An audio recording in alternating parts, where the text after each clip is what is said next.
When Fresh Fields first aired in 1984, it quickly won over audiences with its charming mix of wit, warmth, and everyday humor. Starring Anton Rogers and Julia McKenzie as William and Hester Fields, a middle-aged couple rediscovering fun and adventure in suburban life, the show became a British sitcom favorite. Its clever writing and relatable characters made it a delightful escape for viewers in the 80s. But what became of the talented cast after the series ended in 1986? In 2025, we revisit the stars of Fresh Fields, their careers' personal journeys, and how this gentle feel-good comedy still brings smiles to fans today. Julia McKenzie was born on February 17, 1941, in Enfield, Middlesex, and was 43 when she played Hester Fields in Fresh Fields, 1984-1986. Her character, a restless, quick-witted housewife forever reinventing herself, became a mirror for 1980s women craving freedom in suburbia. Mackenzie's radiant warmth on screen masked an iron discipline that terrified co-stars. She would rehearse obsessively until midnight, often rewriting her cues, insisting that perfection isn't optional. Her childhood, however, was far from idyllic. Her father, a carpenter, drank heavily, while her mother, a seamstress, battled depression. Julia found solace in music, teaching herself piano as a form of escape. Her rise to fame was anything but smooth. Early auditions ended in rejection due to her unconventional looks, and she spent years touring dingy theaters before breaking through in the West End. Despite her charm, she developed a reputation for being unapproachable, partly due to her refusal to socialize with co-stars who indulged in backstage gossip and affairs. Her lowest career moment came when she lost the lead role in Les Miserables due to a backstage dispute with producer Cameron Mackintosh, an incident she never publicly addressed, but which haunted her for decades. In her private life, she has been married to actor Jerry Hart since 1971, but friends describe their relationship as collegial more than romantic. They never had children, a decision she once called her deepest private sorrow. She suffered from chronic insomnia and anxiety, disappearing from public life after a heart scare in her late 60s. Now 84, Mackenzie lives quietly in Berkshire, tending to her garden and occasionally mentoring young performers. Her net worth, estimated at under $1 million, consists mainly of stage royalties and property. Despite her lack of scandal, whispers persist of her reclusive habits and rumored obsession with rewriting her legacy. To fans, she remains untouchable perfection. To colleagues, an enigma who mastered the art of appearing serene while hiding a lifetime of exhaustion beneath her smile. Anne Beach, born June 7, 1938 in Wolverhampton, England, was 46 when she first appeared in Fresh Fields as Sonia Barrett, the eccentric neighbor whose intrusive charm and manic chatter brought chaotic energy to the quiet Fields household. Sonia's comic unpredictability made her unforgettable, and Beach's magnetic eccentricity blurred the line between role and reality. Yet her life off-screen was filled with hidden pain. Raised by a single mother after her father's disappearance during the war, Beach grew up poor and bullied for her stammer and shy manner. Acting became her escape, but fame never brought peace. Behind the laughter, she battled anxiety and a lifelong sense of inadequacy. She was admired in British theatre circles for her raw talent, but feared for her temper and unpredictability. Fellow actors whispered about her mood swings, rumored heavy drinking, and frequent disappearances before performances. The 1970s were particularly dark. She faced financial ruin after a failed investment and was nearly evicted from her London home.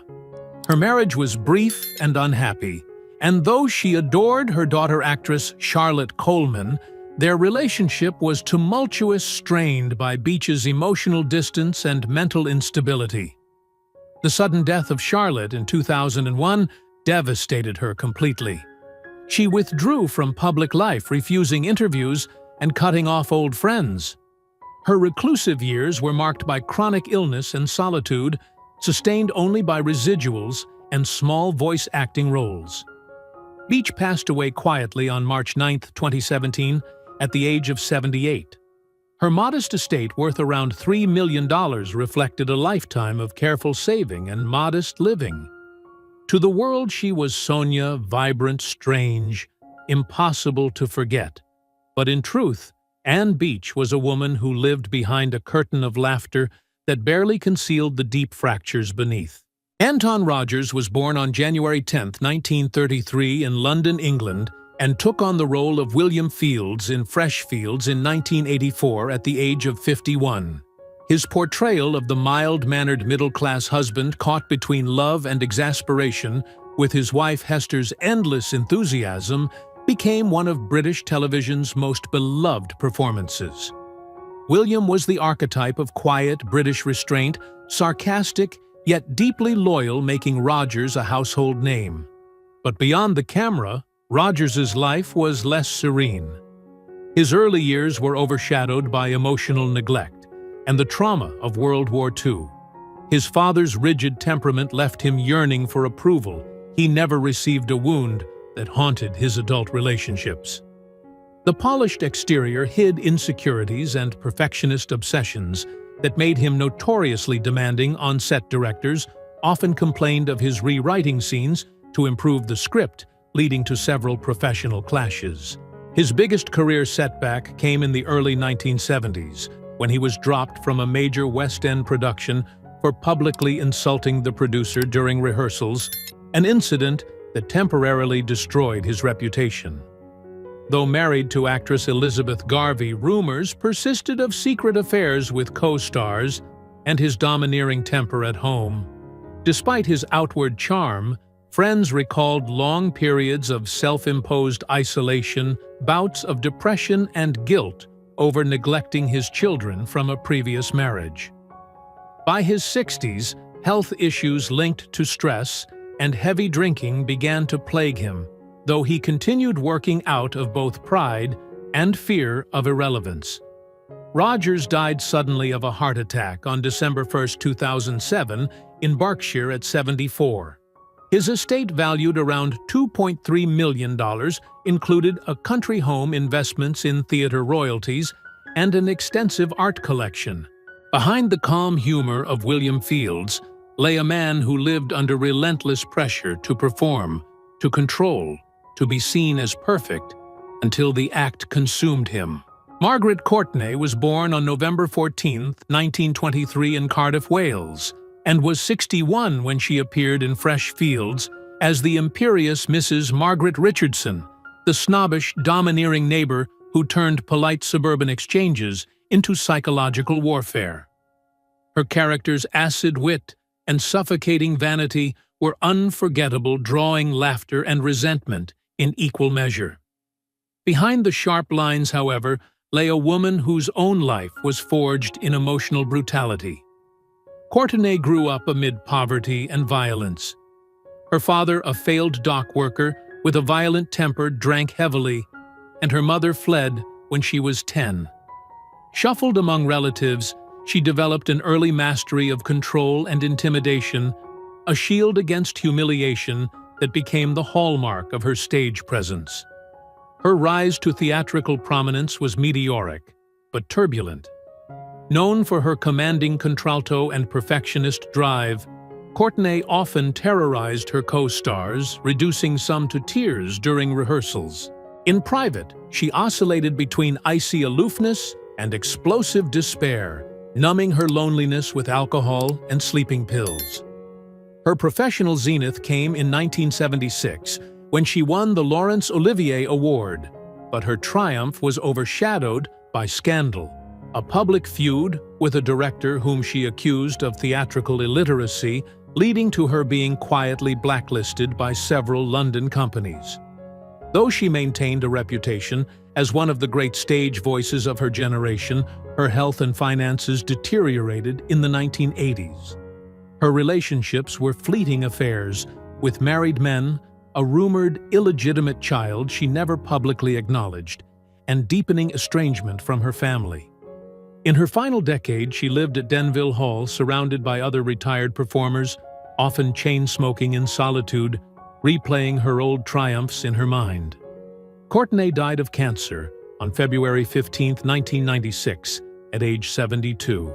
Her estate, valued just under $1 million, included stage memorabilia and rare scripts. Her death marked the end of an era, a woman who dominated every room but never found peace inside her own. Ballard Berkeley was born on August 6, 1904, in Royal Tunbridge Wells, Kent, and was 80 years old when he first appeared in Fresh Fields in 1984, portraying Guy Penrose, the witty, endearing, and slightly eccentric father of Hester. On screen, Guy embodied the quintessential English gentleman of the post-war generation, charming yet forgetful, pompous but deeply loving. His scenes often softened the domestic chaos of the show, his old-world manners and spontaneous mischief drawing laughter and warmth from audiences. But Berkeley's personal life was far less idyllic than the polished personas he portrayed. Born into a once prosperous family that fell into debt, he grew up in emotional isolation, enduring the shame of social decline in a class-conscious Britain. This early humiliation carved the insecurity that later manifested in his rigid sense of dignity and hidden temper. His career began in the theater during the 1920s, but he was plagued by financial instability and typecasting forever. The colonel, the butler, the relic of a fading empire. Behind his gentlemanly facade, Berkeley was rumored to be intolerant of younger actors and impatient with directors who dared to challenge his methods. The crew of Fresh Fields often described him as polite, until provoked with a biting sarcasm that could silence a room. His greatest professional wound came when he was excluded from the Fawlty Towers reunion, a slight that he reportedly never forgave, leading to bouts of melancholy and bitterness in his later years. Despite his long service as a Wabidu-Hwandu special constable, Berkeley distrusted authority and resented Britain's cultural modernity, often lamenting that the wrong people are running the country. He lived quietly in a small London flat, surviving mostly on modest royalties, and a pension his closest companions, a collection of military memorabilia, and a stray cat. On January 16, 1988, he died alone at age 83 of natural causes. His estate was modest, worth less than $500,000, but his image endures as one of television's last true Edwardian souls, both proud and tragically out of time.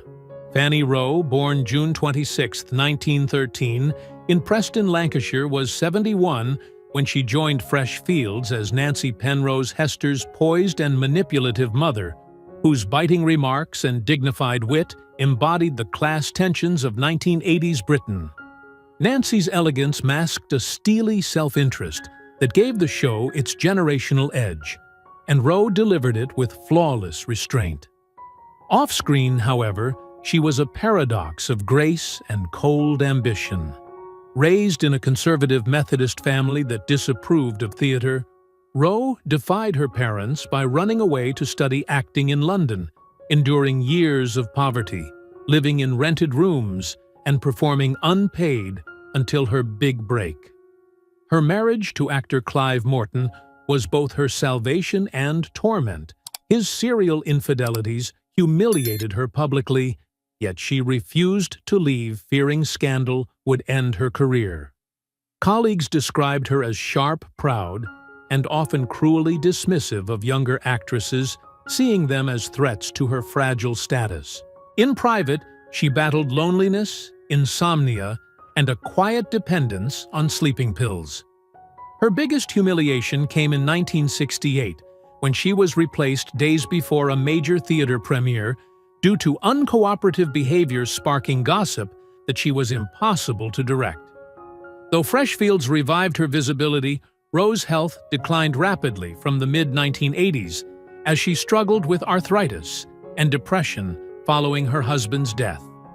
She died on July 31, 1988 in London at 75 from pneumonia. Her estate, estimated around $400,000, included her Hampstead flat jewelry and modest savings. Rowe left behind no children, no memoir, and few friends, only a reputation for elegance carved from pain. To audiences, she was Nancy Penrose, witty, proud, untouchable. In reality, she was a survivor of her own creation, an actress who spent her life performing dignity in a world that seldom gave her any. Eric Dodson, born December 1, 1920, in Peterborough, England, was 64 when he played Henry Richardson in Fresh Fields in 1984, embodying the uptight, class-conscious Englishman who constantly collided with modern sensibilities. His character's formality and subtle vulnerability resonated with viewers who saw in him the fading grace of post-war Britain. Off-screen, Dodson's life was defined by contradictions. He was both disciplined and deeply haunted. As a young man, he served as a bomber pilot in World War II, surviving missions that claimed the lives of his closest friends. Those experiences left him stoic, yet emotionally distant, something that seeped into his performances. Acting became therapy, but his intensity often intimidated peers. Known for precision bordering on obsession, Dodson frequently clashed with directors who found his perfectionism exhausting. He despised celebrity culture and shunned interviews, preferring to disappear into his craft. Yet there were whispers of a secret drinking habit he battled privately after career disappointments. His biggest humiliation came in the early 1970s, when he was abruptly replaced in a major stage production after a breakdown during rehearsal, an incident that nearly ended his career. Though married for decades, his relationship was strained by long absences and unspoken grief over infertility, leaving him emotionally isolated. In his final years, he withdrew from public life, dedicating himself to building harpsichords and composing church music, a quiet refuge for a man weary of performance. Dodson died on January 13, 2000, at 79, after years of illness reportedly linked to cancer. His estate, roughly $800,000, reflected modest success but immense artistic integrity. To this day, colleagues remember him not for scandal or fame, but for a melancholic brilliance forged in war and solitude. Geraldine Gardner, born June 23, 1950, in Windsor, Berkshire, took on the role of Miss Henshaw in Fresh Fields in 1985 at age 35, a quirky and intriguing character who seemed both flirtatious and slightly unhinged, reflecting the tension between suburban order and emotional chaos that defined the show. Her performance brought an unpredictable electricity to the series. Her mischievous glances and sharp wit often stole attention from the leads, hinting at a complexity that mirrored her own life off-screen. Behind the polished exterior, Geraldine's life was marked by torment. Raised in a strict, emotionally barren household, she endured years of isolation and bullying for her unfeminine voice and her ambition to perform, which her family viewed as shameful. She reinvented herself multiple times, performing under aliases like Trudy Van Dorn and Geraldine Gardner, often out of desperation to escape failures and personal scandals. Her career soared briefly with roles in Cats in Danger UXB, but her mental health unraveled under pressure. She was known for erratic behavior on set, sudden disappearances, and alleged affairs with married actors that fueled gossip in London's theatre circles. The most devastating blow came after Fresh Fields, when she suffered postpartum depression following the birth of twins. Friends later revealed she felt trapped by domesticity, her career fading, while motherhood suffocated her creative drive. On January 9, 1987, she was found dead from hypothermia in Richmond Park, after disappearing from home, a suspected suicide cloaked in official ambiguity. Her death at 36 left the industry in shock. Her estate was valued below $500,000, a modest sum for a performer of such promise. In death, she became a tragic emblem of talent, crushed by the silent weight of depression. and the unforgiving demands of fame. Terence Hardiman was born on April 6, 1937, in Forest Gate, Essex, and was 47 when he appeared in Fresh Fields as Mr. Frobisher, the austere, tight-lipped bureaucrat whose severity hinted at darker depths. His brief appearances left a lasting impression, a quiet menace that prefigured his iconic role years later as the Demon Headmaster. Off-screen, Hardiman was equally enigmatic, a man whose intellect and self-discipline bordered on obsession. Raised in a modest family, he excelled academically as a form of escape from a repressive home dominated by a cold, authoritarian father. Winning a scholarship to Cambridge, he submerged his emotions in study, cultivating an air of control that would define his performances. Yet his perfectionism often alienated colleagues. Directors praised his intensity, but feared his exacting standards. One famously called him a man who could terrify with silence. In the 1970s, a backstage altercation over creative control nearly ended his television career, leading him to retreat into voice work. For years, he lived in quiet seclusion, narrating hundreds of audiobooks and documentaries, his voice becoming synonymous with authority and unease. Privately, Hardiman struggled with alcoholism and depression concealed behind intellectual detachment. His marriage to actress Rowena Cooper endured decades of emotional distance. She once confessed that he lived entirely in his head. His obsession with privacy was legendary. He refused interviews, destroyed personal correspondence, and forbade biographers from using his image.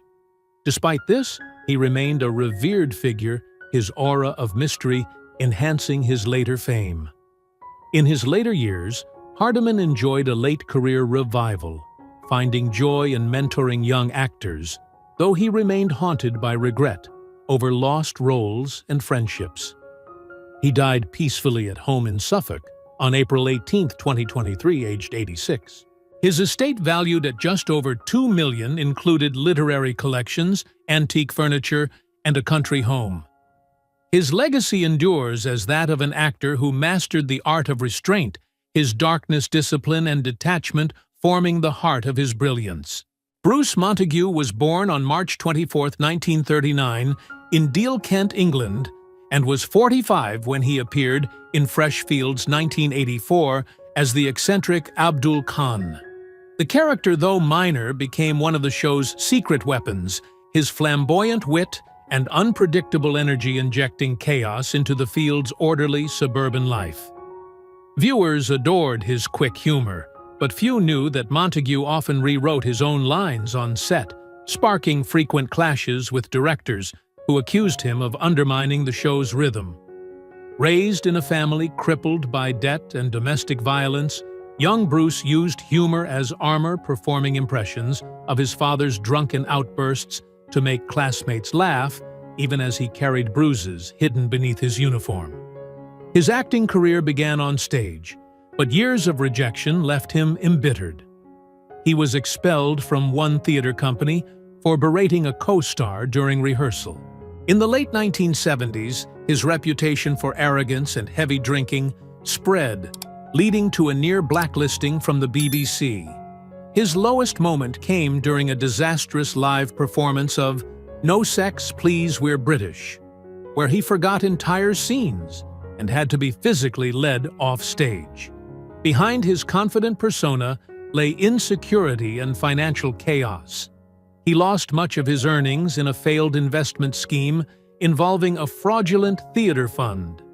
His marriage to actress Barbara Latham nearly collapsed under the strain of his gambling debts, though the two reconciled shortly before his illness. Montague was diagnosed with cancer in 2018, but kept performing, often joking darkly about his expiry date. He died on August 16, 2022 in Brighton, aged 83, leaving behind a modest estate worth roughly $5 million, including royalties from reruns and property investments in Sussex.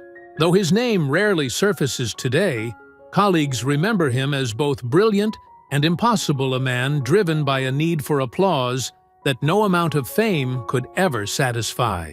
Ronnie Stevens, born September 2, 1925, in Peckham, London, appeared in Fresh Fields in 1986, at 59, as a hypermarket salesman delivering humor with razor-sharp precision that elevated even a brief appearance into something unforgettable. His comic timing was legendary, but so was his volatility.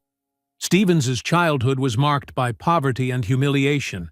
His father, a failed tradesman, left the family in debt, while his mother struggled to keep food on the table.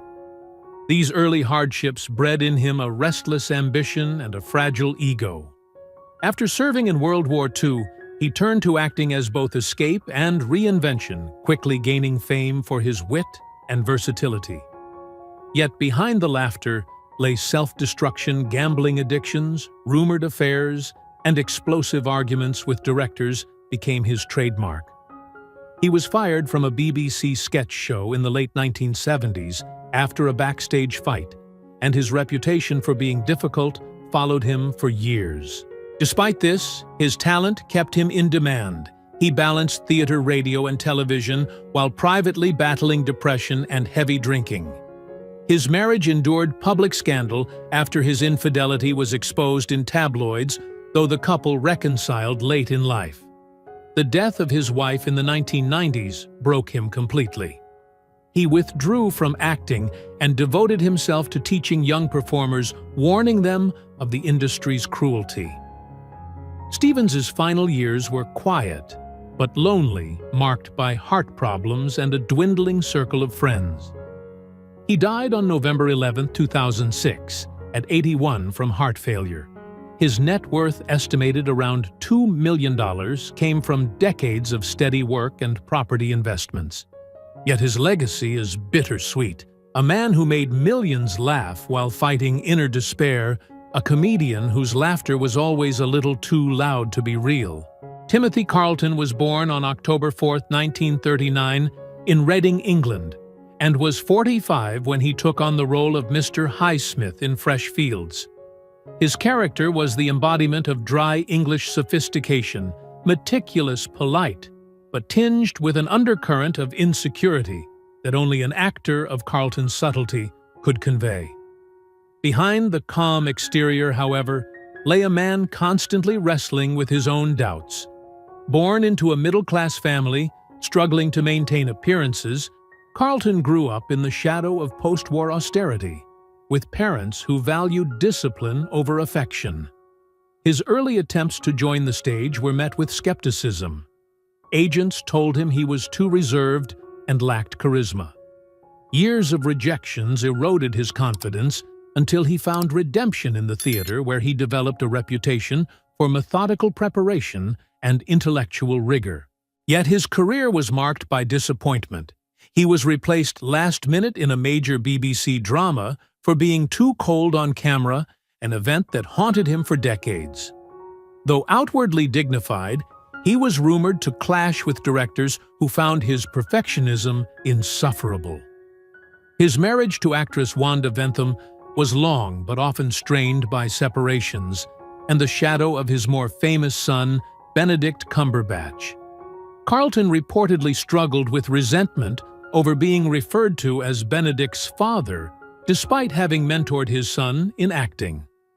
Off-screen, he is known for his solitary habits and obsession with classical music, once spending months alone in Devon to rediscover silence.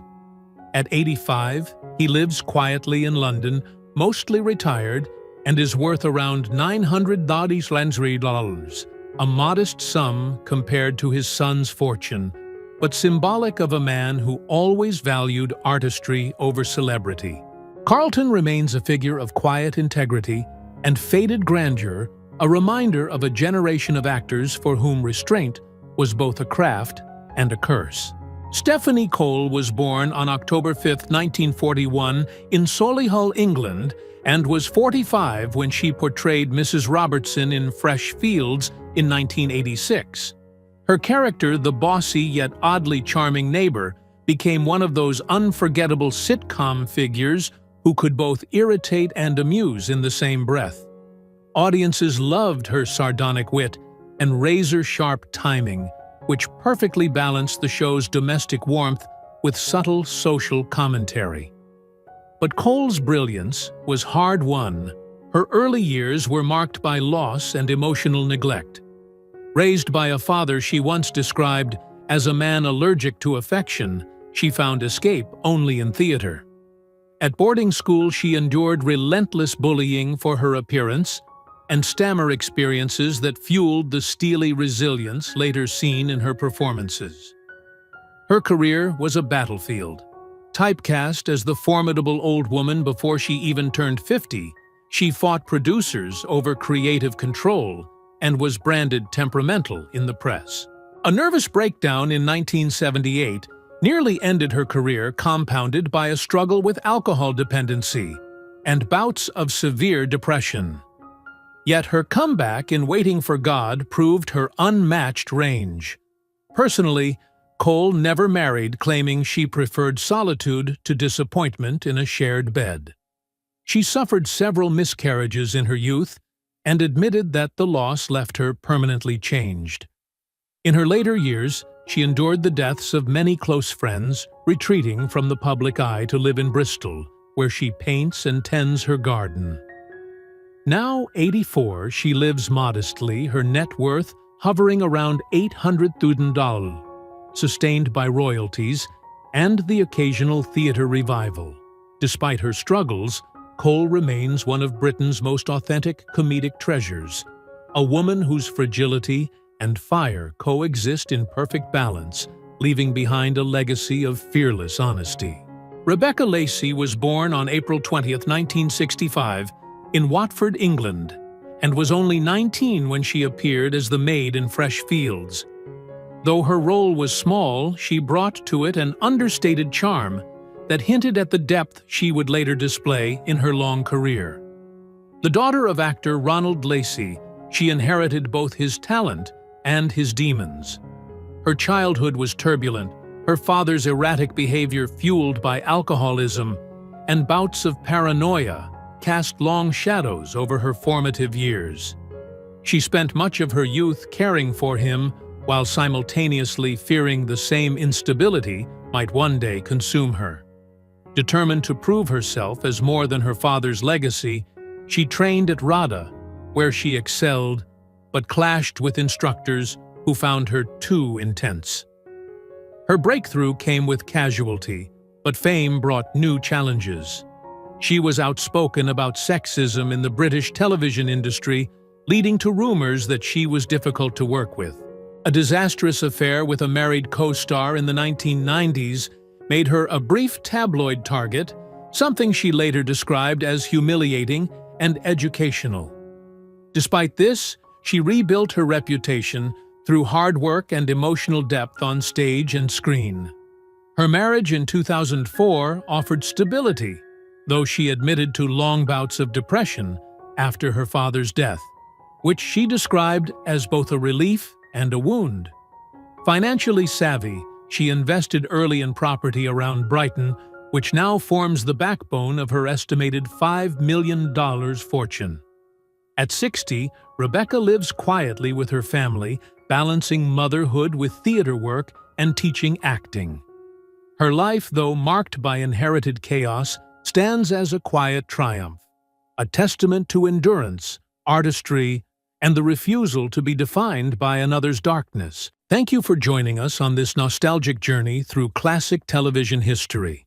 If you enjoyed learning about the cast of Fresh Fields and where they are now, don't forget to give this video a thumbs up, subscribe for more vintage Hollywood retrospectives, and share your thoughts in the comments below. We love hearing your memories and suggestions, so let us know which TV show or movie cast you'd like us to feature next.